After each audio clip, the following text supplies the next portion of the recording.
Hello friends, Mandari here. I'm back with another video. Today November 2022 Visa Bulletin is out and we'll look at it. There is not much change and that was kind of expected, but we'll look at what is to be read through this Visa Bulletin and what can we expect in the next few Visa Bulletins.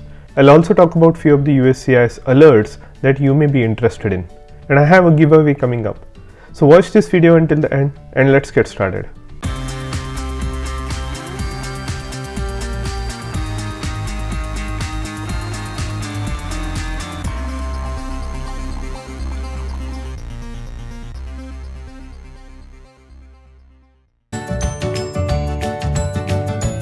If you are here for the first time, welcome. My name is Mandar and I make immigration and lifestyle related videos for US and Canada. I'm not an immigration lawyer, so anything that I say on this video or on my channel is for information purpose only. And for your specific immigration needs, before you take any action, you should hire a competent immigration lawyer. Check out some links in the description. I have some Apple products related links, and if you choose to buy them through the links, the channel will get a little bit of a commission.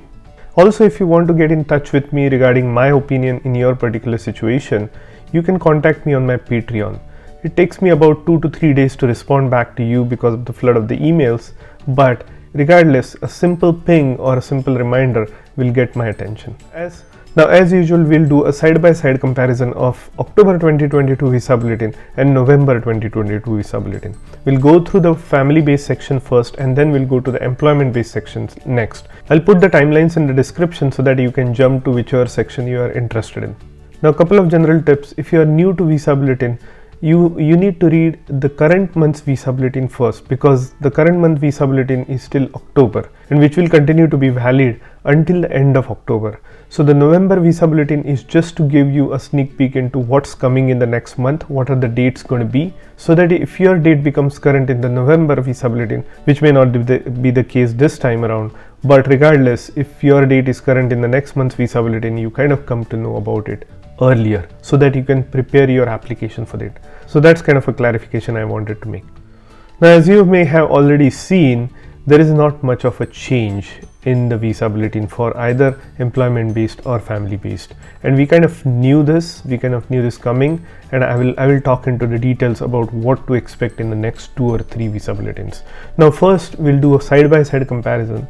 So here's the October Visa Bulletin on the left and November Visa Bulletin on the right. So first let's go through the family based sections, and I will kind of repeat what are these family based sections, because this is kind of important, because some of the people who in the employment based category have not received their green cards, at least partially. So if you have a family of 4, some people have received it, maybe the primary applicant has received it and dependent have not received it, and their dates have retrogressed. So you may want to pay a close attention to the F2A category that I will read out in a moment, because that is the category that you can think about applying instead of waiting for your date to become current again, because it could take months or even years for your date to become current again. So let's look at what are the different categories for family based categories. The first one is F1, which is unmarried sons and daughters of US citizens, which has 23,400 plus any number of not required in the 4th preference category. So this is one category. The second one is spouses and children and unmarried sons and daughters of permanent residents.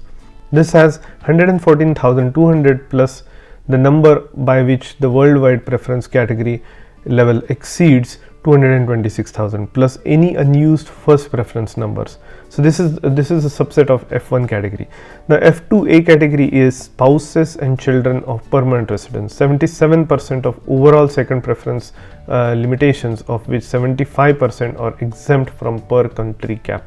So this is spouses and children of permanent residents. So if you have a situation in the employment based section where the primary applicant has received the green card, but the dependents have not received their green cards and their dates have retrogressed, this might be the category that you might want to look at.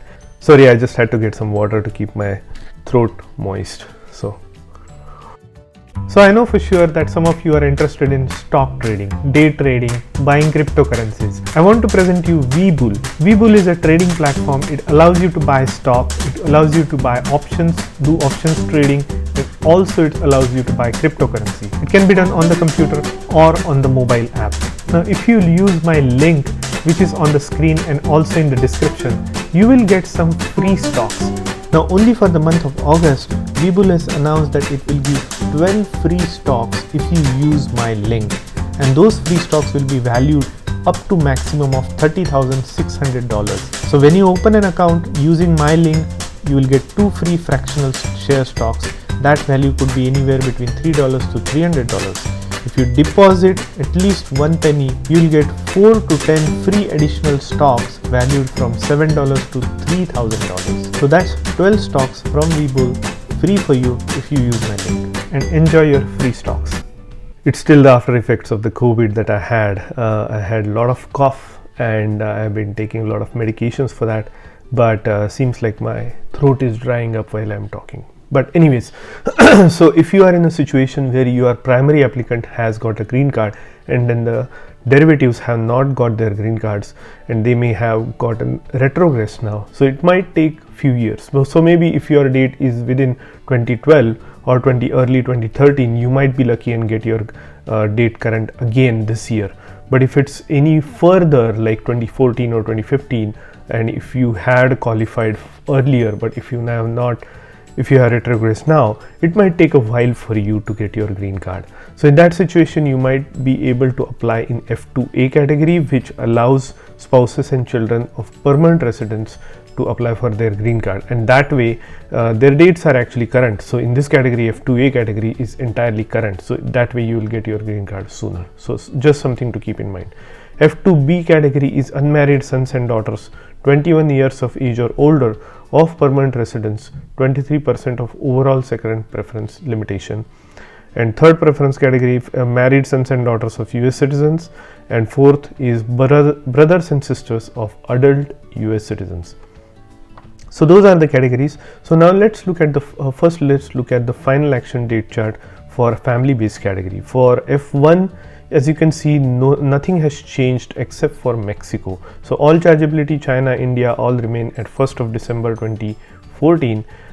Mexico has progressed for 15th of March 2000 to 15th of November 2000, which is a significant progress, but they are still backlogged heavily. Philippines has not changed at all. Now here, as I was talking about F2A category, which remains current in the final action chart for family based preference category. Now F2B category, again all chargeability, China and India remain at 22nd of September 2015. Mexico has jumped from 1st of April 2001 to 1st of June 2001. Philippines has again remained the same. F3 category is also the same, nothing has changed for all chargeability, China, India and Philippines. It remains at 22nd November 2008, and for Philippines it remains at 8th of June 2002. For Mexico, however, it has progressed by about a month from November 15, 97 to October 15, 1997 to November 15, 1997. For F4 category, nothing has changed except for Mexico. For Mexico, it has jumped from 1st of June 2000 to 1st of August 2000, and for Philippines, it has remained the same. Now let's look at the filing date chart for family based category, and this is the chart for that family based category uses for applying for their 485. So F1 category, nothing has changed. All chargeability, China and India remain at 8th of August 2016. Mexico has actually jumped by 1 full year from 1st of December 2001 to 1st of December 2002. So 1 full year. F2A category has remained current, so no change there. F2B category has remained the same for all chargeability, China and India at 1st of January 2017. Mexico has improved from 8th of August 2001 to 1st of January 2002, and Philippines has again stayed the same. F3 category has not moved at all. It has remained the same for all chargeability, China and India at 8th of November 2009. For Mexico, it has progressed from 15th of April 2001 to 15th of June 2001, and for Philippines again it has remained the same. For F4 category, for all chargeability, China and India, the dates have again remained the same. For Mexico, the date has progressed from 15th of March 2001 to 1st of April 2001. So all in all, no change for family based category except for Mexico. Mexico has been steadily progressing, but for the rest of the world, dates haven't changed. As we all know, and as I keep saying from my previous videos, they already have enough applicants to fulfill the number of visas available. The consulates are now picking up the cases for family based category a little bit faster, because remember, most of the cases for family based category are in the consulates. Now that consulates are opening up, these dates will move forward in the near future, but for now they are still catching up with the demand that has already been created with the number of pending applicants, and the visa numbers are just enough to fulfill that pending demand. So that's the reason we are not seeing any date movement in the family based category. But again, coming back to F2A category, you might want to pay attention to that category is current. So if you fall in that particular scenario, you may want to apply in the F2A category. Now let's look at the final action dates for employment based section.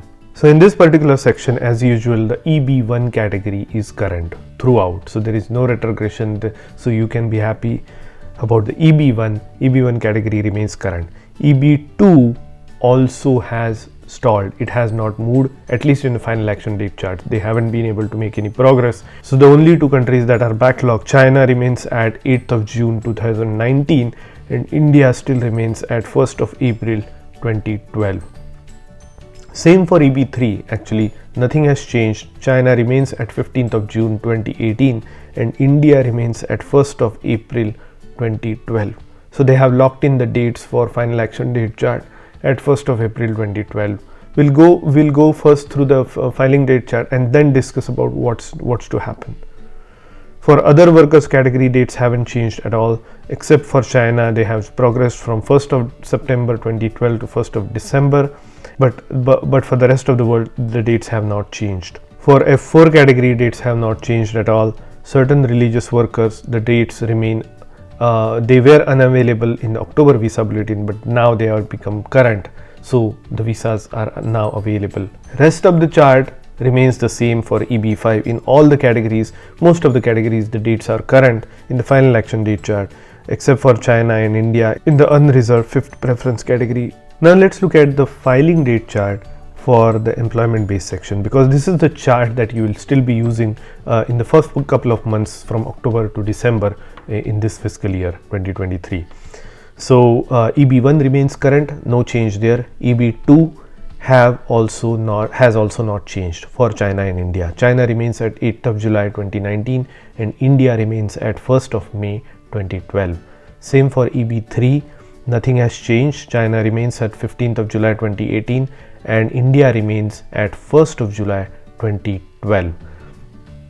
Now let's take a pause over here. In the last month, what we discussed was they had the new quota of visa numbers available for this fiscal year 2023, and then they had the spillover numbers of 60,000 visa numbers from family based category coming in from the year 2022 spilled over to year 2023. Now I am not 100% sure if they have accounted for those 60,000 visas that have spilled over into these dates. My suspicion is they haven't. But now, as we spoke in the last visa bulletin, is that dates are not going to change much. I was expecting maybe a week of change, but they have decided not to change at all.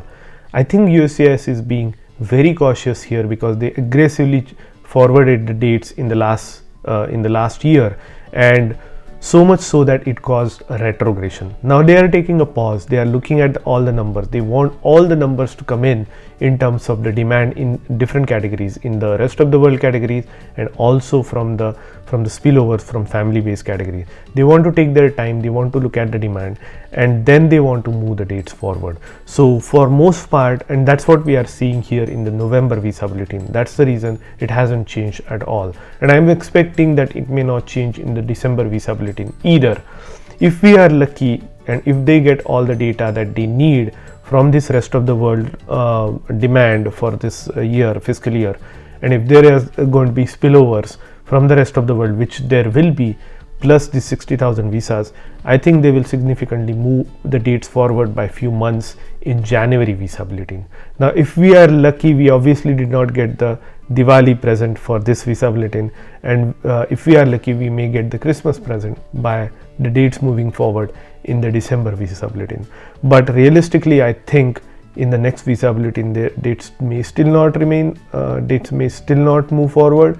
It will take up to January visa bulletin to see any significant date movement in EB2 and EB3 category for India and China. So that is my speculation. Now, depending on how fast the consulates are moving, depending on how many visas are issued for the rest of the world in the EB category, there are so many factors that will come into play for this particular date moments, which we might see in the January visa bulletin. So I'm going to hold on to my predictions until the next month to see what's to come into January visa bulletin. But for now, hang tight. If you are in that situation where half of the family has received the green cards and half not, you might want to consider that F2A category to apply for your green card. But other than that, there is not much we can do but to wait for the next visa bulletin to come in. Now let's keep going to see if there is anything else that is specifically mentioned in this particular visa bulletin. Usually they have some kind of a comments at the end of the. So let's read. Visa availability in the employment second category. Increased demand in the employment second category may necessitate the establishment of a worldwide final action date in the coming months to hold numbers used within the maximum allowed under the fiscal year 2023 annual limit. This situation will be continually monitored and any necessary adjustments will be made. So they are talking about the worldwide final action date for EB2 preference category. So if you look at EB2 preference category in the filing date chart right now for the worldwide category, it's current. So I'm expecting that they are expecting more applicants in this particular category, so which tells me that there may not be as many visa numbers spilled over from the rest of the world into the EB2 category. That is really unfortunate. That's the way I read it. If you read it something different, do let me know. They haven't talked about the backlog country, they are specifically talking about the worldwide final action date chart. So which is the category that I was expecting to spill over some of the visa numbers into the backlog countries. But since because of that comment, now I'm not very optimistic that there will be a lot many visa numbers from the rest of the world for EB2 preference category. But we'll see what happens. So if somebody was thinking that the dates may aggressively move in January, that may not be the case. But I will hold my thoughts for now until we know more about it. If we see a priority date in this column next month, then that is trouble. We don't want to see any priority date in here in the second preference category and third preference category for all chargeability or rest of the world. So that's just my speculation. Now let's look at what chart does USCIS wants us to use in the next month. So I guess they have already updated it. So here's where you can see it. For all family preference categories, you must use the date of filing chart, and for all employment based categories, you must use the date of filing chart. No surprise there. So continue to use the date of filing chart for your employment based application. So they are not going to switch it over to filing date chart until final action date chart until January. That's my speculation. Now another quick thing that I wanted to kind of see is here are the USCIS alerts, and you can sign up for these alerts if you need. But there are a couple of alerts that I just wanted to kind of go over that came in the last couple of weeks. So we'll look at these particular two of them that are relevant to this audience. The extension of temporary waiver of 60-day rule for civil surgeon signatures on form I-693. So remember the rule that USCIS has. So once you have your I-693 medicals signed by your civil surgeon, it has to be submitted to the USCIS within 60 days, and then its validity remains until 2 years or 4 years, whatever the exception they have made. But you have to submit the form within 60 days of signing by the civil surgeon. Now they are relaxing this, they are creating a temporary waiver. USCIS is extending our temporary waiver of the requirements that civil surgeons must sign the I-693 form no more than 60 days before an individual applies for the underlying immigration benefit. So they are relaxing. So even if it's more than 60 days, I don't know how much more they have seen. Let's quickly take a look at it. I don't think they have specified how much more than 60 days is allowed. They are just saying that as long even if it's more than 60 days have passed since the civil surgeon has signed, we'll still accept the form. So they have made that exception. Another thing that I wanted to just point out is USCIS extends green card validity extension to 24 months for green card renewals. So effective 26th of September, USCIS is automatically extending the validity of permanent resident card for 24 months for lawful permanent residents who filed I-90 in the reasonable time. So the condition here is you should have filed your I-90, which is extension of permanent resident card, in time before its expiry. Once you have done that, your current green card will be valid for another 24 months even after expiry. That's the way I read it. So which is good. It just tells us that USCIS is under a lot of application pressure. They have a lot of work and they are just relaxing some of the criterias just so it can ease the processing time. So that's the way I interpret it. So if you have any other questions for me, do put them in the comment section below. I do read them. And also contact me on my Patreon site if you need my personal advice on your situation, and that will not be a legal advice, mind you. And another thing that I wanted to mention is I have a giveaway coming up. I will be announcing what is the giveaway going to be in my next video. It's going to be an year-end giveaway. So if you have not subscribed to my channel yet, do subscribe so that you get that notification as soon as I announce my next giveaway. So if you like the content of this video, please hit the like button and consider subscribing to my channel, and I will see you in the next one.